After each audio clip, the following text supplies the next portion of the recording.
कहीं केजाणी आज तुम सह मोर प्रथम देखार कथा बारंबार मन पड़ुछि। समस्ते कहूतिले जगन्नाथ बड़ ठाकुर आ मु भाबुथिली एते कला एते बड़ बड़ आखि एक ठाकुर से पुणी बड़ ठाकुर।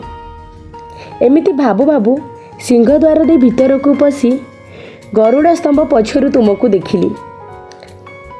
तापर साहाण मेला लगिला, समस्ते भीतर को जाउथिले, मु भी लाइन रे लागिगली।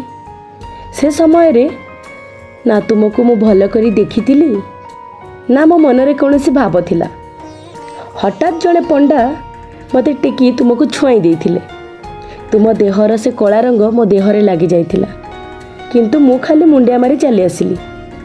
केमिति जानिबी सेही कला ठाकुरंक प्रेम दिने मते एमिति बायाणी करिवो बोली। आज तुमठी मु हजि जाइछि आ तुमर से गोटे स्पर्श पाई राति दिन झुरुछि। तुमे सेते बेले मो भाव देखि हसुथिबो ना? जा जा पछे मो पाई एमिति झुरी हेबो ना। हाँ प्रभु आज बुझुछि, से दिन तुमे मते तुम निज पाखको डाकी निज देहर स्पर्श देइथिल। आज समय एमिति बदली जाइछि जे साहाण मेला भी आउ नाही।